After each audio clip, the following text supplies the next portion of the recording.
हम लोग शुरू करते हैं आज सप्लाई। लास्ट क्लास में हम लोगों ने पढ़ी थी डिमांड, अब हम पढ़ते हैं सप्लाई। मुझे एक बात बताओ, सप्लाई का मतलब होता है गुड्स को बेचना, या जितनी हमारे पास अवेलेबिलिटी हम उतना बेच सके। अब मुझे बताओ, डिमांड अगर कस्टमर करता है तो सप्लाई तो प्रोड्यूसर ही करेगा, मतलब जो बेच रहा है। मतलब अगर आज समझो मैं गोल्ड खरीदना चाहता हूँ तो गोल्ड की मेरी डिमांड, सेलर बेचना चाहता है तो वो क्या हो जाएगी, उसकी सप्लाई। अब सिंपल सी बात बताओ, मैं तो वो चीज़ खरीदने की कोशिश करूंगा जिसकी प्राइस कम हुई हो, और सेलर क्या बेचने की कोशिश करेगा, जिसकी प्राइस ज़्यादा हुई हो। तो ध्यान रखना, सप्लाई का लॉ बोलता है कि जैसे जैसे प्राइस इंक्रीज होती है वैसे वैसे सप्लाई भी इंक्रीज होगी। मतलब as the price increases supply also. Simple सी बात बताओ ना यार, मेरे पास दो टाइप के गुड्स है, एक 5,000 वाला, एक 12,000 वाला। मैं ज़्यादा कौन सी बेचने की कोशिश करूँगा, 5 या 12। तुम लोग भी 12 की बेचने की कोशिश करोगे, क्यों सर? जितना ज़्यादा महंगा होगा उतना ही प्रॉफिट का मार्जिन भी या प्रॉफिट का अमाउंट ज़्यादा होगा। एक दुकानदार को 5 वाली चॉकलेट बेच के कोई प्रॉफिट नहीं होता, उसका तो प्रॉफिट तब होता है जब बड़ी क्वांटिटी में कोई गुड्स खरीदा। तो as the price increases supply also increases. इस चैप्टर को अपन पढ़ते हुए चलेंगे from the view point of supplier, from the view point of. तो अपने मन में मान लो कि आज से अपन बिजनेसमैन है, इस क्लास के लिए जो भी अपन सोचेंगे from the view point of business सोचेंगे। तो एक बिजनेसमैन के लिए ध्यान से सुनना, कोई भी चीज़ ज़्यादा तब बेचेगा जब उसकी प्राइस बढ़ेगी, और प्राइस घटेगी तो सप्लाई भी कम हो जाएगी। जैसे कि मैं एक दुकानदार हूँ, पेप्सी आ रही है 20 की और थम्स अप आ रही है 15 की, मैं क्या बेचने की ज़्यादा कोशिश करूँगा, पेप्सी। मान लो कल को थम्स अप 15 की जगह 30 की हो गई, तब मैं क्या बेचूंगा ज़्यादा, थम्स अप। आपको पता है, आप बोलोगे सर आपके हिसाब से थोड़ी होगा, ये तो कस्टमर अपने हिसाब से खरीदेगा। मैं बताऊँ क्या करूँगा, डिस्प्ले में ज़्यादा वही लगाऊंगा, एडवर्टीजमेंट उसकी ज़्यादा करूँगा। कस्टमर जब मुझसे पूछेगा ना कि आपके हिसाब से कौन सा बेस्ट है, तो मैं बताऊँ क्या बोलूँगा, देख लो हमारे हिसाब से तो यही बढ़िया है, इवन हम घर में भी यही यूज़ करते हैं क्योंकि सेव ज़्यादा है, ना लेन ना देन कुछ नहीं। क्यों प्रमोट कर रहे हैं, क्योंकि इस पर प्रॉफिट मार्जिन ज़्यादा है। बात समझ में आई? तो as the price increases supply also. अब मान के चलो ये चीज़ मेरी शुरुआत की प्राइस थी, कोका कोला की प्राइस थी 20 रुपये, और वो बिकता था कितना, मतलब मैं प्रोवाइड कराता था समझो 100, सप्लाई कितनी थी उसकी। तो मुझे बताओ, अगर वो प्राइस बढ़ेगी, अगर प्राइस बढ़ेगी तो मुझे बताओ मैं उसको ज़्यादा बेचूंगा या कम बेचूंगा, ज़्यादा बेचेंगे। तो जैसे ही उसकी प्राइस बढ़ी उसकी सप्लाई भी इंक्रीज हो गई। तो पहले देखो प्राइस और सप्लाई यहाँ मीट हो रही थी, अब प्राइस और सप्लाई यहाँ पे मीट हो रही है। यस, तो यहाँ से हमारा जाता है सप्लाई पर, जिसको नाम दिया जाता है एसएस। कल आप लोगों को याद होगा मैंने आपको डिमांड कल बताया था, जो नीचे की तरफ जा रहा था डीडी, वो होता था डाउनवर्ड स्लोपिंग। याद रखना, सप्लाई कर्व होता है कैसा, अपवर्ड स्लोपिंग। क्योंकि अपवर्ड्स क्यों होता है, प्राइस बढ़ रही है तो सप्लाई भी बढ़ रही है, प्राइस घट रही है तो सप्लाई भी घट रही है। इसी वजह से इसको क्या बोला जाता है, हमारा अपवर्ड्स स्लोपिंग। क्या बोला जाता है, upwards sloping. As the price of a commodity increases its supply increases, as the price of a commodity decreases its supply decreases. बोलो यहाँ तक बात समझ में आई? आप ध्यान से सुनो, मान लो ये मेरी प्राइस थी और ये क्वांटिटी थी, तो हमारा सप्लाई कर हो गया एसएस। ठीक, माधव मुझे बताना, अगर प्राइस डिक्रीज हो जाएगी तो सप्लाई डिक्रीज हो जाएगी। तो समझो प्राइस ही नीचे हुई तो सप्लाई भी देखो कम हो गई, पहले यहाँ पे आ रही थी अब कहाँ पे हो गई, कम हो गई, और प्राइस भी कम हो गई। तो मुझे बताओ, अपन लोग नीचे की तरफ चल दिए, नहीं चल दिए, और जैसे ही प्राइस इंक्रीज होती है तो सप्लाई भी इंक्रीज हो जाएगी। तो हम कहाँ की तरफ चल दिए, ऊपर की तरफ। याद करो डिमांड में भी मैंने सिखाया था, जब इंक्रीज होती है तो बोलते हैं एक्सटेंशन और डिक्रीज होती है तो बोलते हैं कॉन्ट्रैक्शन। तो मुझे बताओ कौन से केस में आपकी सप्लाई बढ़ रही है? इस वाले केस में, तो इसको बोलते हैं एक्सटेंशन ऑफ सप्लाई और इसको बोलते हैं कॉन्ट्रैक्शन ऑफ सप्लाई।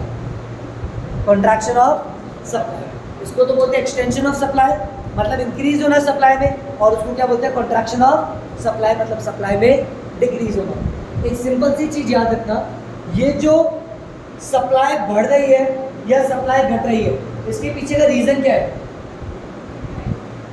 खुद की प्राइस इसकी खुद की प्राइस में चेंज होने की वजह से जो चेंजेस आते हैं उसको बोलते हैं extension of supply and contraction of supply. तो एक बार जल्दी से लिखो सप्लाई और उसके बाद ये वाला डायग्राम बना लो, फर्स्ट नॉर्मल और फिर ये वाला, जहाँ पे एक बार अपन ऊपर ले जा रहे हैं और एक बार नीचे, extension and contraction of supply.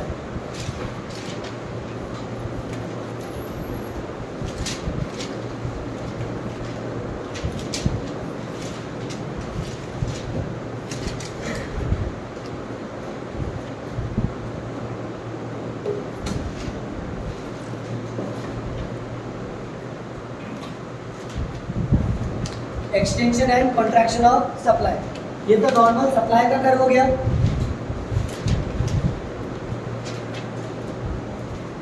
और एक जगह आप लिखोगे extension and contraction of supply. Extension का मतलब सप्लाई बढ़ना, कॉन्ट्रैक्शन का मतलब सप्लाई का घटना।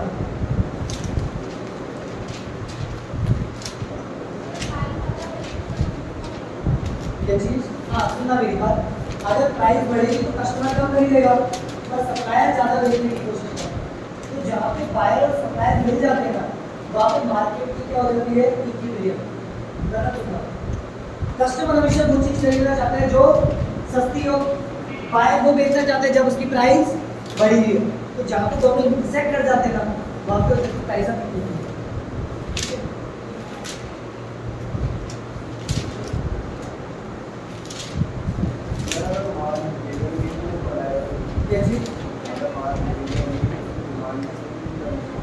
मेरी बात ध्यान दीजिए, आज डिमांड बनती नहीं है, डिमांड बनानी पड़ती है। आज एक बात बताओ, अगर मैं दुकान पे बड़े बड़े बोर्ड्स लगवा दूं, जैसे विराट कोहली से मैंने मार्केटिंग करा दी और 2 के चिप्स लगाना स्टार्ट कर दिए, क्या कस्टमर देखेगा? खाएगा? आपको पता है 2 करके कोई चिप्स आज से साल भर पहले तो दिखता नहीं था। डिमांड बनानी पड़ती है, तो डिमांड उस हिसाब से ही बनेगी जिस हिसाब से आप सप्लाई प्रोवाइड करोगे। बात समझ में? तो सप्लाई का इम्पैक्ट डिमांड में भी आता है। लेकिन एक चैप्टर हमने पढ़ा था प्राइस को डिटरमाइन करने के लिए, तो वहाँ पे होता है कि सप्लाई और डिमांड जहाँ पे इंटरसेक्ट कर जाएगा वो पॉइंट एक्चुअल मार्केट पॉइंट होता है। लेकिन एक बार अपन पढ़ के आए कस्टमर के पॉइंट ऑफ व्यू से, ये चैप्टर अपन पढ़ रहे हैं from the view point of supplier.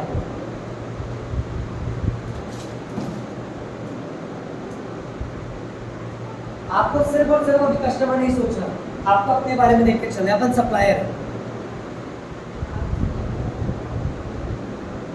बना लिया? बना लिया?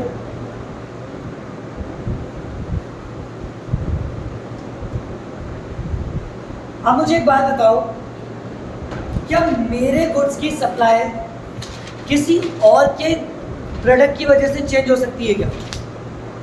जो मैं बेच रहा हूं उसमें इंक्रीज और डिक्रीज हो जाए किसी और की वजह से? आप मुझे बताओ, एक होते हैं सब्स्टिट्यूट गुड्स और एक होते हैं रिलेटेड कॉम्प्लीमेंट्री गुड्स। मुझे बताओ सब्स्टिट्यूट गुड्स कौन से होते हैं?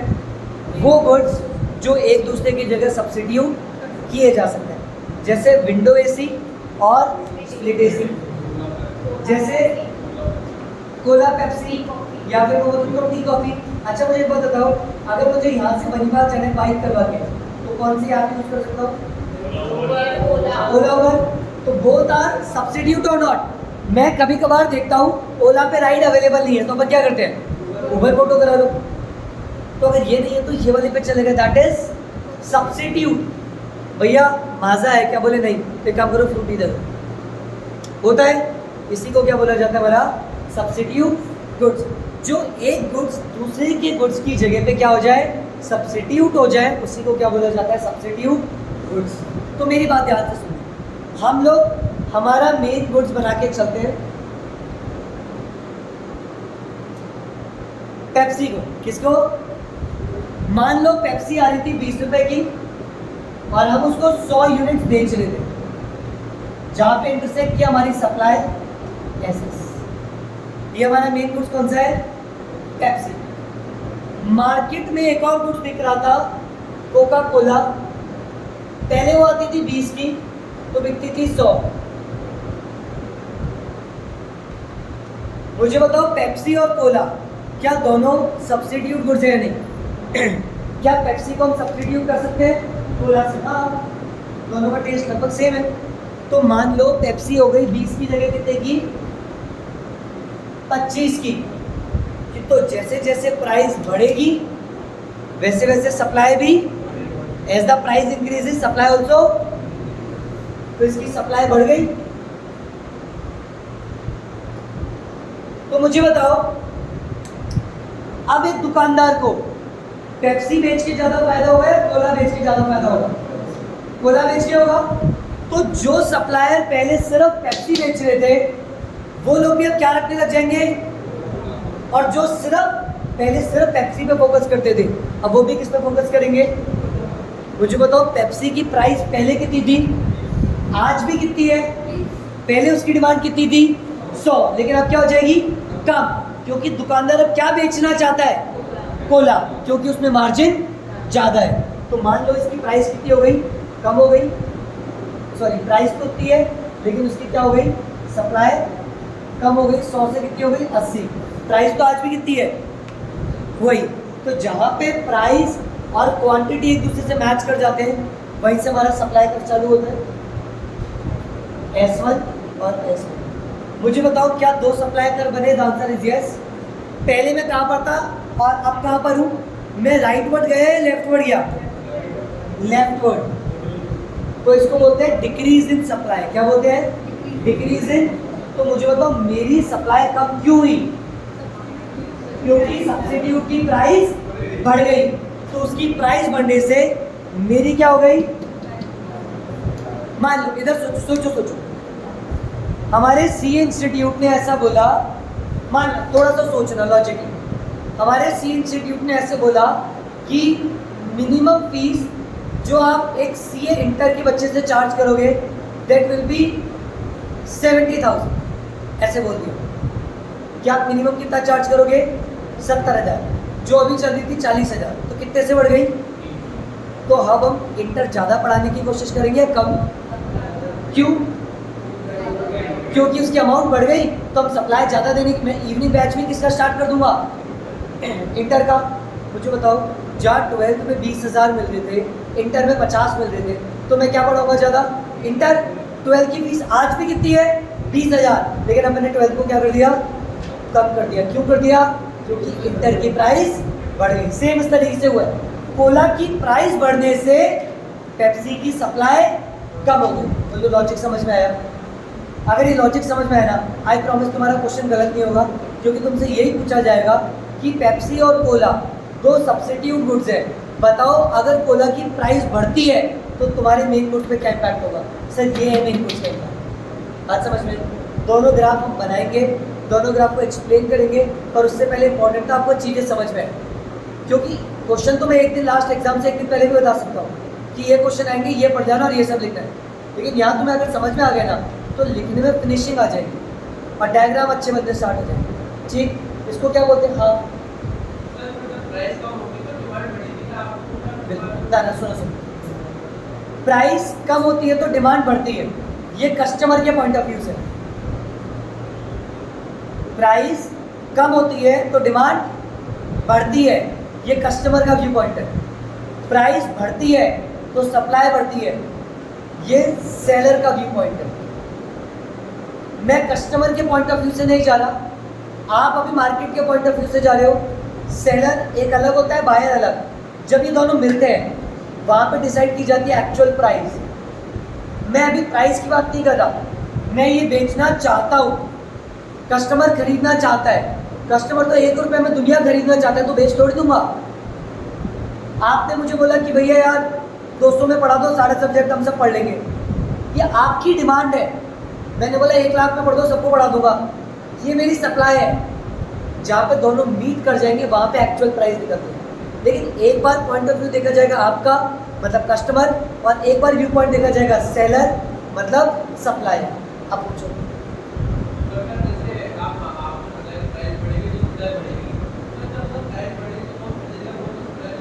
आप समझ नहीं रहे, इधर देखो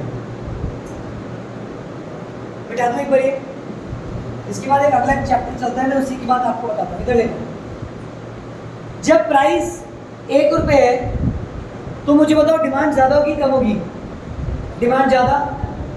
तो मैं ये तो बोलता हूँ प्राइस, आप लोगों ने अब डिमांड भी पढ़ रखा है, तो ये मैंने बोला डिमांड है उसकी 5। कितनी है? मुझे बताओ, अगर प्राइस 1 रुपये है तो मैं ज़्यादा बेचने की कोशिश करूँगा, कम बेचने की कोशिश करूँगा? कम। कस्टमर ज़्यादा खरीदना चाहता है और मैं कम बेचना चाहता हूँ। मेरी सप्लाई है 1। कस्टमर बोलता है 5 दे दो, मैंने बोला 1 से ज़्यादा नहीं है, इसी प्राइस में मैं नहीं बेचता। जैसे ही प्राइस बढ़ी, डिमांड कम होगी, डिमांड, तो 5 से डिमांड हो गई 4। जैसे ही प्राइस बढ़ती है, सप्लाई बढ़ेगी, मेरी सप्लाई हो गई 2। पर अभी भी मेरा और बायर का ओपिनियन मैच नहीं हो रहा। अब प्राइस हुई 3, डिमांड कम होगी और डिमांड हो गई 3। सप्लाई कितनी हो जाएगी? 2 से। प्राइस बढ़ेगी तो डिमांड, सप्लाई भी। जैसी प्राइस और बढ़ी, डिमांड और कम और सप्लाई ज़्यादा। प्राइस बढ़ी 5, डिमांड बिल्कुल कम, लेकिन सप्लाई पूरी ज़्यादा। तो सर जब प्राइस 1 रुपये है, कस्टमर 5 खरीदना चाहते हैं, सेलर 1 बेचना चाहता है, क्या बिकेगा मार्केट में? नहीं, इसका मार्केट में कुछ नहीं होगा। जैसी प्राइस कितनी हुई? 2, डिमांड कितनी थी? 4, सेलर बेचना कितना चाहता था? 2, कुछ नहीं होगा। प्राइस कितनी हुई? 4, कितना खरीदना चाहता हूँ? मैं बेचना चाहता हूँ 4, और कस्टमर खरीदना ही नहीं चाहता। प्राइस बढ़ी हुई है, कस्टमर खरीदना ही नहीं चाहता, मैं बेचना चाहता हूँ, मार्केट नहीं बैठेगा। जैसी प्राइस हुई कितनी? 5, कस्टमर ने तो हाथ ऊपर कर दिए, नींबू 300 रुपये किलो हम नहीं खरीदेंगे, मत बनाओ, नींबू के बिना खिला दो। पर सप्लायर बेचना चाहता है क्योंकि प्रॉफिट मिल रहा है अभी। नहीं, तो सर कहाँ पे?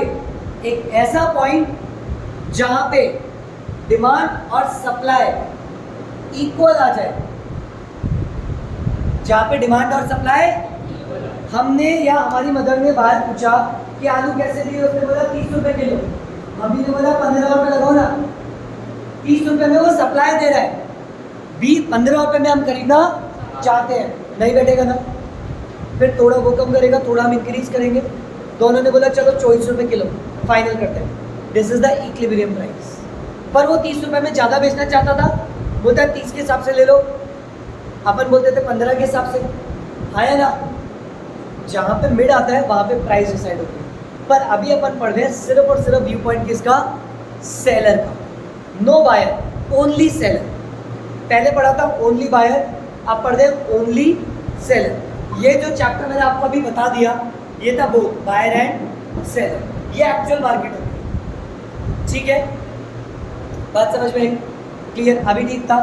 ठीक। हमेशा ध्यान रखना, दुकानदार कभी भी वो चीज़ बेचना नहीं चाहता जहाँ पर उसको प्रॉफिट मार्जिन नहीं मिला। हमेशा ध्यान रखना, अगर दुकानदार 2 रुपये वाला पार्ले जी का बिस्किट रखता है ना, तो वो इसलिए ताकि बस कस्टमर की डिमांड है, कस्टमर खाली ना जाए। पर 2 रुपये पार्ले जी बेच के दुकानदार को कोई प्रॉफिट उसका तो तभी होता है जब एक बड़ा बिल बने, फैमिली पैक वाले बिस्किट लिए जाए, क्योंकि वहाँ पे मार्जिन। तो आप दुकानदार से पूछना कि एक छोटा पैकेट लूँ या फैमिली पैकेट, तो बताओ क्या बोलेगा? पार्ले जी ले लो, घर में काम आता ही रहता है, ख़राब तो होते नहीं है, और यही बढ़िया रहेगा, होता है। और आप हमेशा देखना, जैसे जैसे प्रोडक्ट की क्वांटिटी या प्राइस बढ़ती है, उनके ऊपर वो अट्रैक्ट करने के लिए ऑफर देते हैं। अगर आप 1 किलो लेते हो तो 100 रुपये का मिलेगा, 5 किलो लेते हो तो 10% ऑफ दे दिया। क्योंकि जब प्राइस बढ़ी हुई होती है ना, उनकी सप्लाई इंक्रीज होती है। बात समझ में आया? ठीक है, एक बार ये वाला पॉइंट बना लो बेटा। दोबारा बता दो।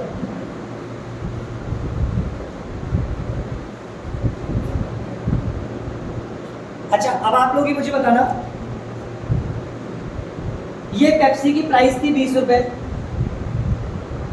मैं ये नहीं बोल रहा पब्लिक कितना खरीदी थी, मैं ये बोल रहा हूँ दुकानदार कितना बेचना चाहता है। 100, तो सप्लाई हो गई SS। अब प्राइस बढ़ेगी तो सप्लायर बेचना चाहेगा ज़्यादा या कम बेचना चाहेगा? ज़्यादा। क्यों? प्रॉफिट ज़्यादा। बात समझ में आई? लेकिन सोचो प्राइस नहीं बढ़ी, पेप्सी का सब्स्टिट्यूट क्या है? कोला। मान लो कोला की प्राइस कम हो गई। अगर कोला की प्राइस कम हो जाती है तो दुकानदार कोला बेचेगा नहीं बेचेगा? कम बेचेगा, क्योंकि उसकी प्राइस कम हो चुकी है। तो अगर कोला की प्राइस कम हो गई तो जो लोग पहले कोला बेच रहे थे वो भी अब क्या बेचेंगे? पेप्सी। पेप्सी पहले भी कितनी की आती थी? और आज भी, लेकिन उसकी सप्लाई, क्योंकि कोला सस्ती हो गई तो इसकी सप्लाई बढ़ के 100 से कितनी हो गई? 150। प्राइस तो आज भी वही 20 है। जहाँ पे सप्लाई हमने देखा था अभी पिछले क्वेश्चन में जो मैंने कराया था, 3 बराबर आए थे, जहाँ पे इंटरसेक्ट कर जाते हैं वहीं से हमारा क्या बन जाता है? Supply curve, that is S1 और S2। क्या सप्लाई बढ़ गई? इसको बोलते हैं इंक्रीज इन सप्लाई। क्या बोलते हैं? Increase in.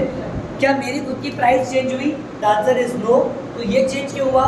Because of change in the price of substitute goods. बोलो बात समझ में? सब्स्टिट्यूट की चेंज हुई, इस वजह से मेरी चेंज हुई। अच्छा, अगर कोला की प्राइस बढ़ जाती तो? कोला की प्राइस बढ़ती तो किसकी? और इसके साथ क्या होता?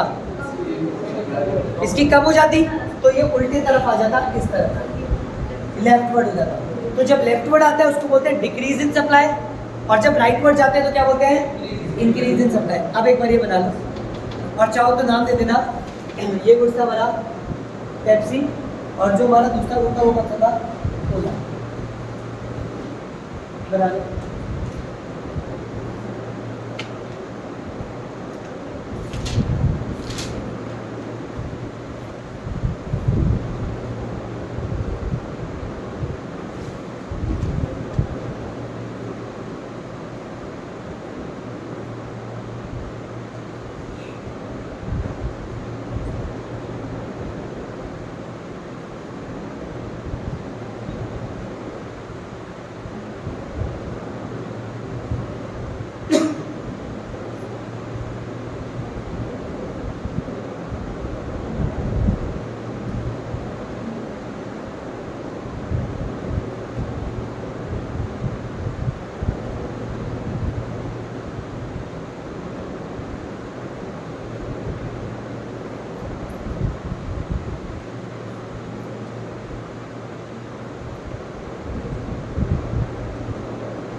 बना लिया।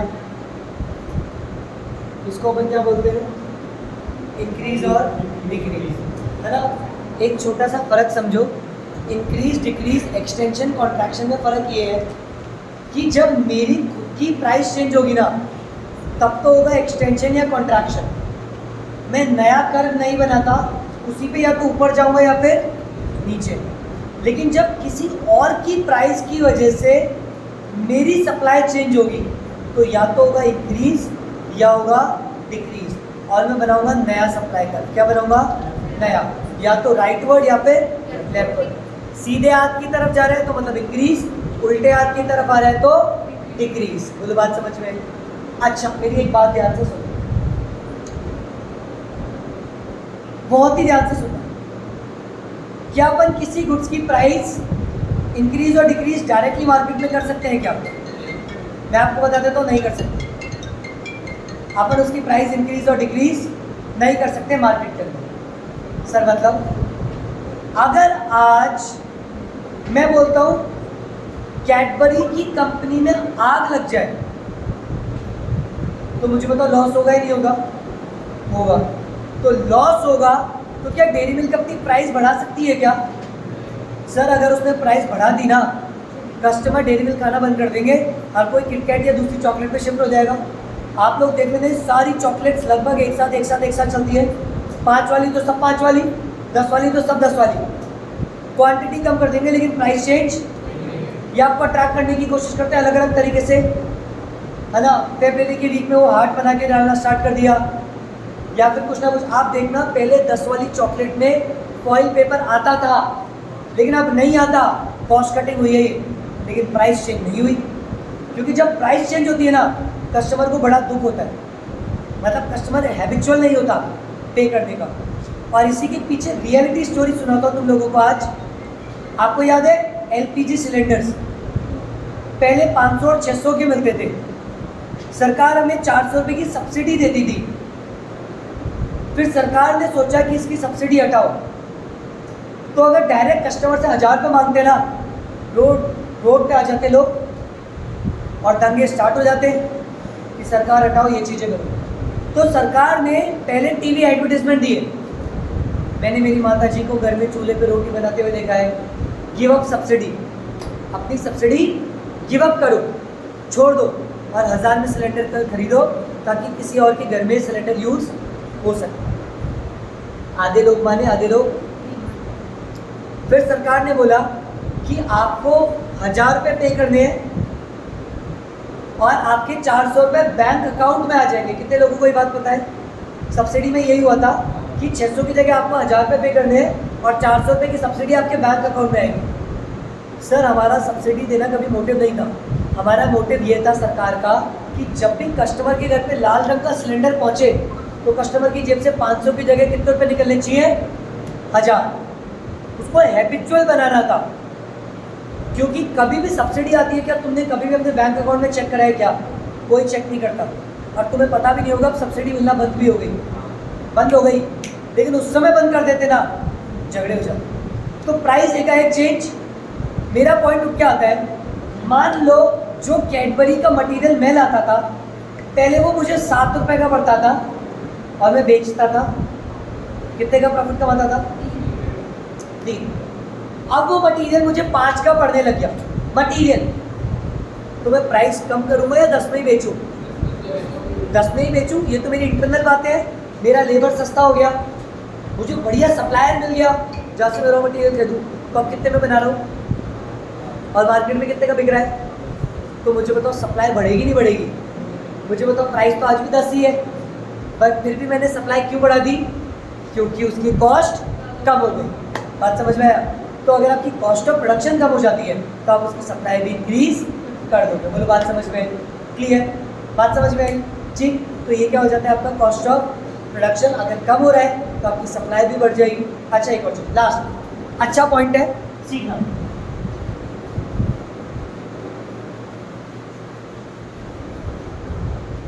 आपको रियल एग्जांपल देता हूँ। हम लोग है ना बैग बेचते हैं। बैग्स जब तक वैट के अंदर थे ना तो एग्जाम्प्ट थे, ये नेसेसरी गुड्स के लिए ऐसे कुछ कहा जाता था। और बोले एजुकेशन को प्रमोट करते हैं, स्कूल बैग होगा तभी तो बच्चे जा पाएंगे, चीज़ें थी। तो बैग के ऊपर वैट लगता था। वैट पता है आपको? Value added tax. तो लगता था तो 5% लगता था, और जो कॉटन वाली चीज़ें होती थी ना, कॉटन के कपड़े पे, वो एग्जाम्प्ट होता था। तो हमें बड़ा मज़ा आता था। 300 का बैग बनाते थे और 400 में बिकता था, क्योंकि रॉ मटेरियल हमारे को बिना जीएसटी के, बिना वैट के पड़ता था। लेकिन जब से जीएसटी आया ना तो उसमें सीधा लगा दिया लगेज बैग के ऊपर 18% जीएसटी लगेगा। लगेज बैग के ऊपर उसके मटेरियल पे कितना लगेगा? 18%। तो ध्यान से सुनो, जो मैं पहले प्रोडक्ट कितने में खरीदता था 100 में, अब वो मुझे कितने में मिलने लग गया? 118। अभी मैंने आपको बताया कि मैं प्राइस एकाएक चेंज, मार्केट में कितने का बिक रहा था पहले भी 200, तो प्राइस तो मैं एकाएक चेंज। तो मुझे बताओ मेरा पहले प्रॉफिट कितना हो रहा था? 100 का, अब कितने का हो रहा है? 82। मुझे बताओ मैं सप्लाई बढ़ाऊंगा या घटाऊंगा? सप्लाई बढ़ाऊंगा या घटाऊंगा? घटाऊंगा। क्योंकि मेरी प्रॉफिट मार्जिन, तो इसको बोलते हैं टैक्स इम्पैक्ट ऑन सप्लाई। अगर टैक्स रेट बढ़ेगी ना तो वैसे वैसे मेरी सप्लाई कम होगी। लेकिन सोचो सरकार अगर ऐसा करती कि तुम बैग बेच के कितना बढ़िया काम कर रहे हो, तुम तो एजुकेशन को, हम तुम्हें सबसे पैसे लेंगे नहीं, हम तो तुम्हें पैसे दे रहे हैं, तुम्हें जो माल खरीदना है ना थोड़ा सा पैसा हमसे ले लो। जो तुम्हें कुछ कितने का मिल रहा था पहले 100 का ना, अब एक काम करो उसके 20 रुपये हमसे ले लो और बेचो, बहुत बेचो। अब मुझे कितने का मिल रहा है वो 80। मैं मार्केट में क्या 180 का बेचूँ या 200 का बेचूँ? 200 का ही बेचेंगे। क्यों? क्योंकि ये तो सेलिंग प्राइस थोड़ी चेंज होगी। अब मुझे प्रॉफिट कितने का होगा 120। तो मुझे बताओ मैं ज़्यादा बेचूंगा या कम बेचूंगा? ज़्यादा बेचूंगा, क्योंकि जहाँ मेरे गुड्स पे पहले टैक्स लग रहा था अब भाई सरकार ने क्या देना स्टार्ट कर दी, सब्सिडीज। बोलो बात समझ में आया? सब्सिडी का मतलब तो पता ही होगा आपको, जब सरकार पेमेंट कर देती है हमारे लिए खुद के बिहाफ पे। जैसे अगर आप कोई ज़मीन खरीदो हॉस्पिटल पर्पस के लिए, स्कूल पर्पस के लिए, चैरिटेबल पर्पस के लिए या फिर आप वृद्धाश्रम के लिए, तो सरकार वो आपको ज़मीन सस्ते में अलॉट कर देगी। और नहीं भी करे ना तो वो आपको क्या देगी, सब्सिडीज देगी। बेस्ट एग्जांपल बताता हूँ, रेलवे स्टेशन पता है आप लोगों का अपना किधर है? ये जंक्शन बनी पार्क से अटैच, उसके पास में थाना है, पास में से गली जा रही है, उस गली में जाना, वहाँ पे किसी को नहीं पता, वहाँ पे एक एनजीओ काम करता है टाबर, TAABAR। कई लोग अगर मेरे साथ हो तो आप लोग चले होंगे। टाबर वहाँ पे एक एनजीओ है, वहाँ पे वेस्ट बंगाल से बच्चों को लाया जाता है। जो बच्चे वेस्ट बंगाल में आपको पता होगा 90% चाइल्ड लेबर होता है, तो यहाँ पे टाबर एनजीओ बच्चों को लाता है, पढ़ाता है, लिखाता है, इस काबिल बनाता है कि आप चाइल्ड लेबर दोबारा तो 1 साल तक अपने पास रखता है और ये सिखाता है कि चाइल्ड लेबर गलत है और बच्चों को समझ में भी आता है। फिर वापस उनके माता पिता को भेजा जाता है और कॉन्ट्रैक्ट कराया जाता है। वो इतना कॉन्फिडेंशियल काम कर रहा है कि वहाँ पे जाके अपन पिक्चर भी नहीं ले सकते। उधर से मैं एसोसिएट हूँ पिछले 2 से 2.5 साल तक। वहाँ पे जितना मुझसे होता है हम स्टेशनरीज वगैरह, क्योंकि वहाँ की टीचर से अब जो लोग कर रहे हैं पढ़ाना लिखाना रहना खाना पीना सब कर रहे हैं, तो हम सोचते हैं कि हमारी साइड से जो चीज़ हो जाए हम कर सकते हैं। दिवाली पे चले गए, फेस्टिवल्स पे चले गए, प्रायर परमिशन चाहिए होती है, लेकिन कभी अगर मौका मिला ना आपको भी अच्छा लगा तो डेफिनेटली मैं आपको एक दिन लेके चलूँगा, आई प्रॉमिस। आप लोगों को दुनिया को देखने का पर्सपेक्टिव, सोचने का तरीका बदलेगा उन बच्चों से मिलोगे तो। इतने छोटे छोटे बच्चे एंड वो आप लोगों को बताएंगे कि उनके पेरेंट्स ने उनको बेच दिया था जस्ट फॉर 10,000 रुपये चाइल्ड लेबर। अरे वो बच्चे वापस नहीं जाना चाहते, और ऐसा है, एक्चुअल है, वेस्ट बंगाल में चल रही है चीज़ें। तो वो जो ज़मीन खरीदी गई थी ना टाबर ने 1980 में ज़मीन खरीदी थी। आपको पता है उस ज़मीन की वैल्यू कितनी थी? लाइक करोड़ों में थी। सरकार ने सिर्फ 5,000 में वो ज़मीन अलॉट करी थी उस एनजीओ को। द रीज़न वॉज उनका मोटिव कुछ और था, तो उसके पीछे क्या मिली थी? सब्सिडी। तो जब सब्सिडी ज़्यादा मिलती है तो सप्लाई ज़्यादा, और टैक्स ज़्यादा तो सप्लाई कम। तो एक पॉइंट और लिख दो, number 2, tax and subsidies. Tax and subsidy, tax and subsidy. इसके अंदर लिखो, if tax rate increases, if tax rate increases, तो मुझे बताओ क्या होगा अगर टैक्स बढ़ेगा? तो सप्लाई डिक्रीजेस।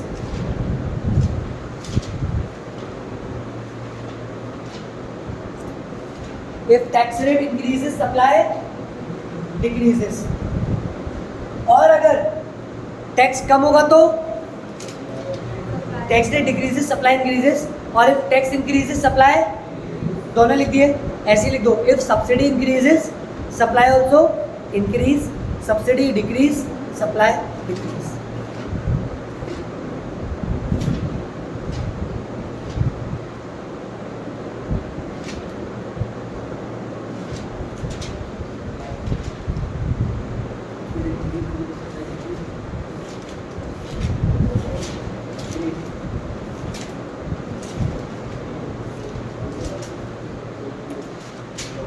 अमन, ये आंसर कर दो मुझे। ये डायग्राम किस चीज़ का बना हुआ है? इंक्रीज का है डिक्रीज का? इंक्रीज का। ठीक, आप मुझे बता दो कि इंक्रीज इन डिमांड है ये कौन कौन से केस में होगा? टैक्स के साथ क्या हुआ होगा जो इधर हुआ होगा? टैक्स कम हुआ है या फिर सब्सिडी बढ़ी है। तो ये डायग्राम दो चीज का है, या तो टैक्स डिक्रीज या सब्सिडी इंक्रीज। और अगर यही चीज हमारी सेम प्राइस पे सब्सिडी कम हो जाती, मतलब सप्लाई कम हो जाती, तो या तो टैक्स इंक्रीज हुआ है या सब्सिडी डिक्रीज हुई है। बात समझ में आया? समझ आया? तो एग्जाम में क्वेश्चन आता है, मैं आपको बताता हूँ एग्जाम का क्वेश्चन कैसे बनेगा। Explain the impact of tax and subsidies, explain the impact of tax and subsidies on the supply of a commodity. तो सर मैंने तो आपको एक ही में बता दिया, आपको ऐसे 4 डायग्राम अलग अलग बना के बताने पड़ेंगे। अगर सप्लाई इंक्रीज हो रही है तो ऐसे, क्योंकि सब्सिडी इंक्रीज हो रही है, सप्लाई डिक्रीज हो रही है क्योंकि सब्सिडी डिक्रीज, 2, फिर टैक्स डिक्रीज तो सप्लाई इंक्रीज और टैक्स इंक्रीज तो सप्लाई, ऐसे 4 बनेंगे। चारों को एक्सप्लेन करोगे आप और चारों को एक क्वेश्चन आएगा जिसमें चारों बनेंगे। तो 4 आप बनाओगे, चारों के बारे में पॉइंट लिखोगे तो आपका पेजेस भी इंक्रीज होंगे। आप सप्लाई बताओगे कि सप्लाई का मतलब होता है कि कितना बेचना चाहता है, और सप्लाई का लॉ बताओगे कि as the price increases supply also increases, price decrease supply decrease. But कुछ फैक्टर ऐसे होते हैं जब प्राइस चेंज नहीं होती फिर भी सप्लाई इंक्रीज डिक्रीज, जिनमें से एक होता है टैक्सेशन। फिर चारों के पॉइंट बनाओगे और जैसे जैसे मैंने लिखवाया उन लाइन्स को आप लिखते हुए चलो। ठीक, डायग्राम चारों बना सकते हो। अभी तो ऐसे एक साथ ही बना लो, लेकिन वहाँ याद रखना आपको अलग अलग करना है।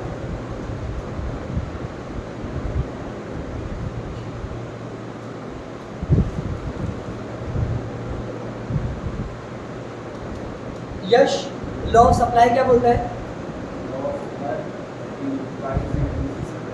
अगर प्राइस बढ़ेगी तो सप्लाई, लेकिन पता है कभी कभार ये हमारा लॉ खराब हो जाता है, टूट जाता है, बेकार हो जाता है। सर कैसे? जहाँ पे क्या होता है, मतलब इधर देखो, जहाँ पे प्राइस बढ़ी तो सप्लाई भी, और प्राइस घटी तो सप्लाई। लेकिन क्या होता है in case of perishable goods, in case of perishable goods वो वाले गुड्स होते हैं जो जल्दी खराब हो जाते हैं। जैसे सब्जी मंडी में जाओ, सुबह सुबह जाओगे ना तो उनकी प्राइस चलती है 20 रुपये किलो, 20 रुपये किलो, 20 रुपये किलो, इस हिसाब से चलती है।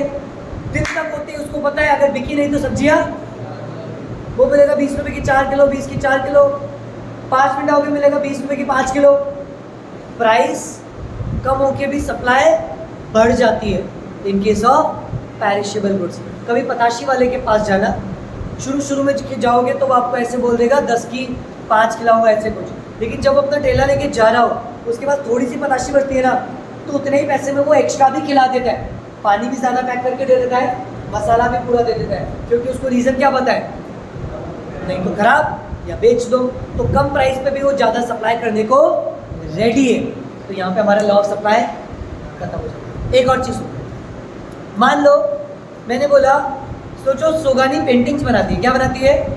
तो जब ये पेंटिंग बनाती है ना तो उस पेंटिंग को देख के लगता है रियलिटी है यार, मतलब बोलते हैं ना ऐसा किसी किसी के हाथ में जादू है, तो इसके हाथ में पता नहीं ऐसा कुछ है कि पेंटिंग लेके 7-8 दिन लेती है, लेकिन जब वो बनाती है ना पेंटिंग, मतलब बाय गॉड तुम उसको देख लो ना तो ऐसा फील होता है यार सच्ची का इंसान बना दिया। तो अमन ने इसको पैसे दिए, बोले एक पेंटिंग कितने की? 50,000। विशाखा से पूछा कितने दिन में दोगे? उसने बोला 7 दिन में। अमन ने बोला ये लो पकड़ो 10 लाख रुपए, मुझे 1 हफ्ते में 20 पेंटिंग चाहिए, क्या दे सकती है? क्यों? एक बनाने के 7 दिन 7 दिन में एक बनती है। अच्छा एक बनती है तो बनवा लेगी ना किसी और से, जादू तो हाथ में ही है। बात समझ आया? जहाँ पे कोई चीज़ कैसी है, वर्क ऑफ आर्ट हो, वर्क ऑफ आर्ट, वहाँ पे आप कुछ नहीं कर सकते, वहाँ पे आप ये सारे काम नहीं कर सकते। मान लो अगर मैं बोल दूँ कि मेरी ऑफलाइन क्लासेस में आप लोग रेडी हो कि भी आप पढ़ा दो, वी आर पेइंग दिस, तो चूँकि कुछ एक्स्ट्रा भी पे हो जाए तो मैं सबको एक साथ तो नहीं कर सकता, एट अ टाइम एक जगह तो एक ही होगा, just because of work of art. क्या बोला जाता है इसको? Work of art. तो इधर भी हमारे क्या हो जाएगा? लॉ ऑफ सप्लाई फेल हो जाएगा। क्या हो जाएगा? लॉ। एक और चीज़ होती है एग्रीकल्चर प्रोडक्ट, कौन सा? मुझे एक बात बताओ, आलू की प्राइस कितनी बढ़ा दो सप्लाई बढ़ जाएगी या डिपेंड करेगा उसकी खेती पे? तो प्राइस कितनी बढ़ा लो उसकी सप्लाई इंक्रीज नहीं हो सकती, डिपेंड करेगा उसकी खेती कितनी हुई है। तो एग्रीकल्चर प्रोडक्ट में भी आपका लॉ ऑफ सप्लाई फेल हो जाता है। मतलब उसकी प्राइस बढ़ाने से उसकी सप्लाई इंक्रीज नहीं होती। बात समझ में आई? क्लियर? तो यहाँ पे लॉ ऑफ सप्लाई हमारा हो जाता है फेल। तो जल्दी से लिख लो, एग्जाम में क्वेश्चन आया तो लिख देना, exception of law of supply.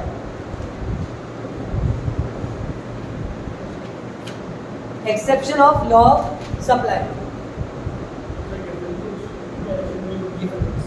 Given goods होते हैं जहाँ पे नेगेटिव इम्पैक्ट होता है।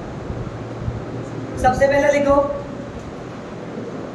पेरिशेबल गुड्स, और पेरिशेबल गुड्स के आप ब्रैकेट में लिख सकते हो फूड आइटम्स, है ना, जो जल्दी खराब हो जाते हैं। आप लोग कभी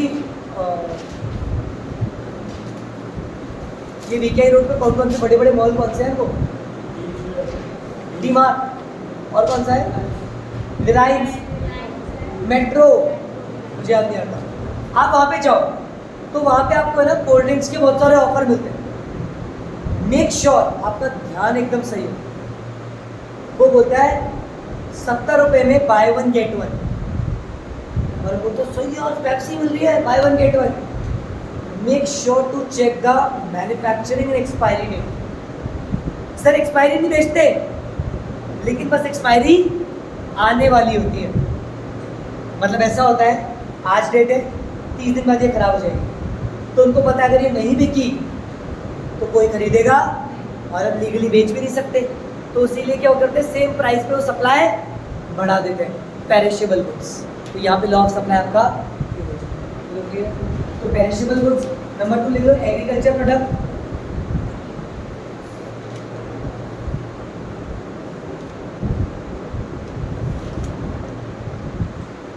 थर्ड लिख सकते हो work of art. Work of art, ठीक, डन। आज इतना ही रखेंगे।